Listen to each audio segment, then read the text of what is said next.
Well, apart from the issue of fuel crisis in the country, of course, there are a whole lot of other issues that seem to be battering the economy of Nigeria, even though it's not peculiar to the country alone at this time. For instance, the World Bank has said that a global rise in food and fuel prices is likely to drive an additional 1 million Nigerians to the already projected 6 million expected to fall into the poverty bracket by the end of this year. Nigeria's subsidy continues to climb. Now, state governors are saying they may not be able to pay salaries. And of course, Nigerians seem not to be ready for that removal of subsidy, which will increase cost of living further than what it is at this moment. And then when you talk of subsidy, it fits into the country's debt stock, which rose to 41.6 trillion naira in the first quarter of this year.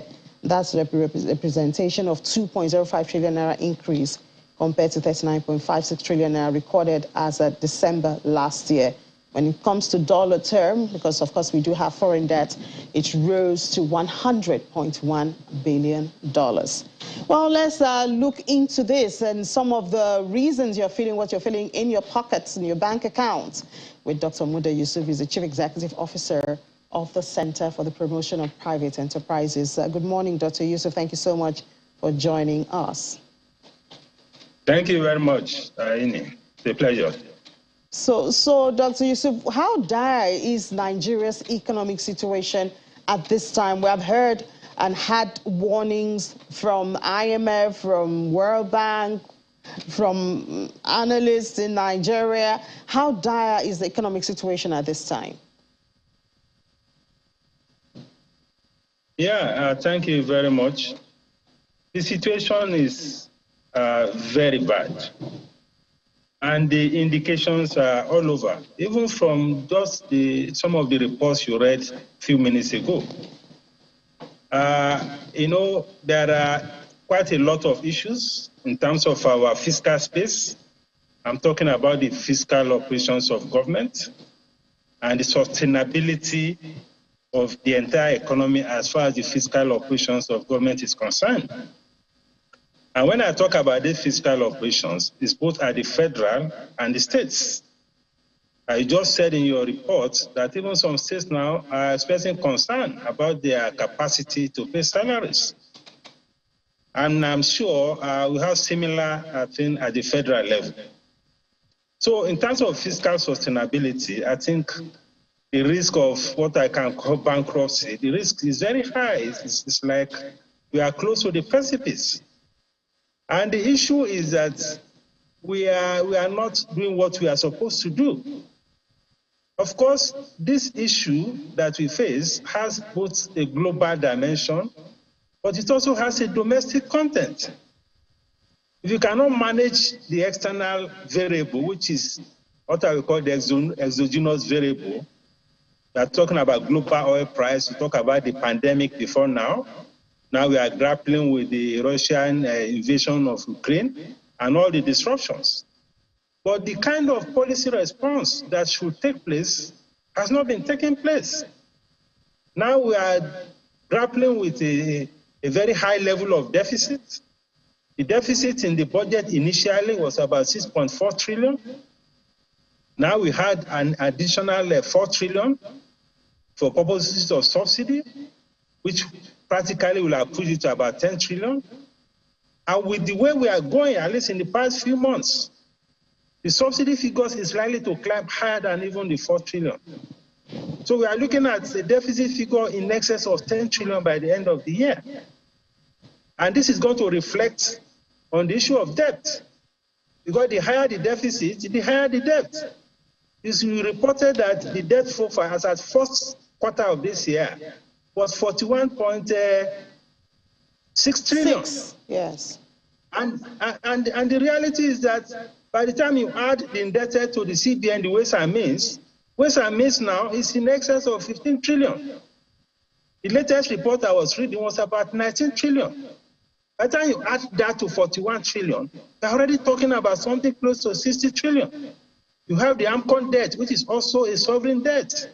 You have contractual arrears, which has not been factored in. So the situation is quite bad. And I think we need to do something very quickly to deal with these issues. There are reforms that need to take place, and government has unfortunately been dragging on all these reforms. The first is the reform in the oil and gas sector. You heard the report by the Association of the Gas Suppliers. Look at the way they are lamenting. And this is reflecting in practically all aspects of the economy. Now the cost of diesel is over 800, 820, 850. How many businesses can survive with that? Especially at a time where we are having frequent collapse of national grid. So the pressure on businesses, the pressure on the citizens is quite high. And the situation has been compounded by our foreign exchange management system. Yes, we have external problems, but if you had a proper adjustment with our foreign exchange policy, the situation will not be as bad as this. Practically all investors are complaining about scarcity of foreign exchange. All right, Dr. If you have Yusuf, the right kind of foreign exchange policy, you will not be complaining of this liquidity crisis. All right, Dr. Yusuf, you mentioned a whole lot of things, which is not new to our conversation here in Business Morning, even on channels, television generally. You talked about reforms, you talked about subsidy, and well, I think just a couple of days ago, LCCI did recommend the removal of subsidy because this feeds largely into the debt stock of the country.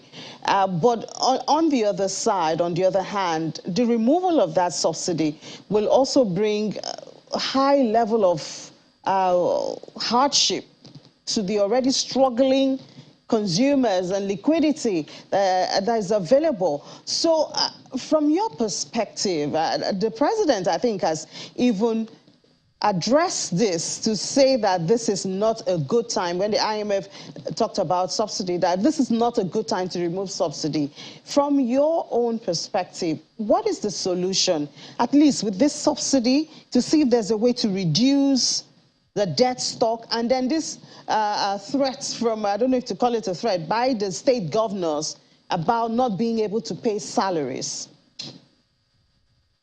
Well, the subsidy issue is, I agree with you, is a very difficult issue to deal with, particularly at a time like this. At a time like this, first because of the political situation, but more importantly, because of the social context. Because the level of poverty has risen to a level that we have not seen in many years. So I take your point. But first, we need to accelerate the issue of this, our domestic refining. We don't have an update on that. An acceleration of that, we were promised about 1 year or so for some of these refineries to come on stream. We haven't seen much, and it's bad enough. We had this administration now for 7 years. If for 7 years we cannot get the refineries to work, I don't think that is a good commentary at all. Because we are in this crisis mainly because we are importing practically 100% of our petroleum product needs. Secondly, on the subsidy, I agree with you. The shock on the system, the risk of social unrest is very high at this time. But we can still find some creative ways to create a private sector corridor for a private sector window to supply these petroleum products. Now, there are all sorts of estimates now as to how much we are consuming. The figures are climbing every day because of all the very complicated ecosystem, which is creating room for corruption, creating room for smuggling, and these things are so very difficult to manage. So if you have a private sector window that can give access to the private sector to get foreign exchange and to be able to import on their own, because the situation is this complex because we have only one single supplier. Whether we are talking of diesel, we are talking of aviation fuel, we are talking of PMS, even though we have only one single supplier, importer, which is the NNPC. And you know the problem an economy faces when you are dealing with a monopoly situation.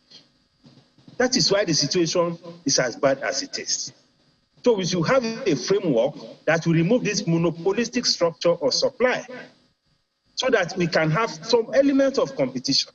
That will help to moderate prices. Secondly, because of all the complications in the area of supply and the cost of transporting these products from Lagos to other parts of the country, the cost of diesel, the cost of logistics is climbing. So my view is that we can just adjust the threshold of the fuel price, maybe from 165 to around 200, so that at least the system can function. We can get these fuel queues to disappear. And I can tell you in many other parts of the country, even as we are speaking, outside Lagos and Abuja, fuel is selling for around 190, 195, 200. That is the reality on the ground. And if you get to many of these filling stations in all these places around, outside of Lagos and Abuja, there are no queues because you have a price that is clearing the market. So we have to come to that reality. Adjusting the threshold does not amount to total removal of subsidy. Because if you remove subsidy totally, you'll be talking of close to 500 naira per litre. That is not feasible. But for those who are in the business, we need to adjust the price a little. And the labor must also show some understanding in this instance. Let's adjust the price a little. Let's give some headroom to accommodate the high price of diesel and the high cost of transportation. Because all the trucks that are moving these products are running on diesel. This is now about 820, 850 per litre. All right, So Dr. in order Yusuf. to make their businesses sustainable, we can look at that. Okay, Dr. Yusuf, obviously, I think that from conversations that I've had and heard, if they want to convince Nigerians that, I mean, because there's even the question of the existence of subsidy to start with. And if we cannot tell categorically our data on consumption, then convincing Nigerians on subsidy or convincing them or even labor on the need to increase the price is also in jeopardy, you know, because, I mean, when we don't know the number of what we're consuming and we're hearing of oil thefts and even being exported illegally to some other countries, petrol being exported illegally to other countries.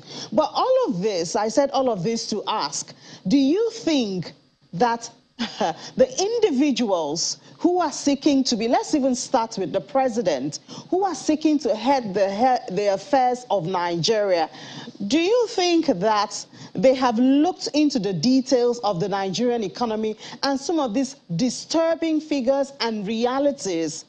Have you heard them talk about probable solution to these things that the country is facing economically? Well, for many of them, what we are just hearing about is the everyday complaints about the situation of the economy.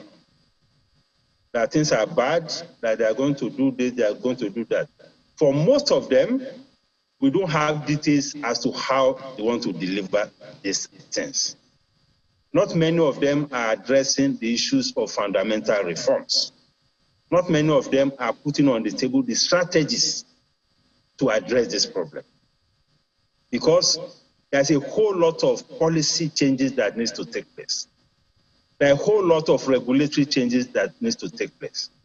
There's a whole lot of institutional reforms that needs to take place. We are not getting much from the political aspirants or candidates on this. Most of them just tell us what we already know, that the economy is import dependent, exchange rate is this and all of that. So we need to get more from them.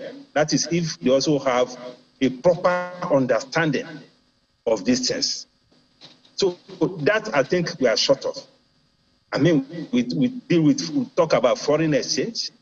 The CBN has been talking to us about homegrown policy. And look at what the kind of situation the so-called homegrown policy has brought to Nigerians. Recently, I was talking to some people in the aviation sector. Foreign airlines cannot remit their profits. They have an arrears of close to $500 million. What kind of image are we projecting to the world? When we have foreign investors here who cannot repatriate, just because we have a foreign exchange policy that is rationing for foreign exchange administratively. These are some of the issues I expect the candidates to begin to address and tell us what exactly are they going to do about it. Because certainly these things are not working. So to come back to your question, the candidates must engage deeper. We all know the problems. Yes, we have energy crisis, we have foreign exchange crisis, we have insecurity, and all of that. All of these things are hitting the citizens and hitting businesses from all angles. Look at the rate of inflation. It has never been so bad that we have prices almost doubling and tripling on some basic items. So the candidates need to put a lot more on the table. All right, Dr. Muda Yusuf, the Chief Executive Officer for Promotion of Private Enterprises. Well, it's obviously an ongoing conversation, and it's a reality that we are living with. And I guess right here on Channels Television, the best we can do is to bring people like you and also do our research. Well, we don't need to research too deep, obviously, because we buy petrol, we buy food, so we know these things and we live with them every day and bring it to the fore for everyone to see. Thank you so much, Dr. Muda Yusuf. We're supposed to talk about the Constitution Amendment, but we'll do that in the nearest future because that also has an impact on giving a little bit of hope. But right now, we've run out of time. Thank you so much for your time, sir. Thank you very much, Ini. Thank you. So we'll take a break now. When we come back from that break, there's this big elephant Dr. Muda Yusuf has been referring to a lot of time. We have a whole segment dedicated to it. That is FX, foreign exchange. We'll talk about it after the break here on Business Morning on Channels Television. Do join us again.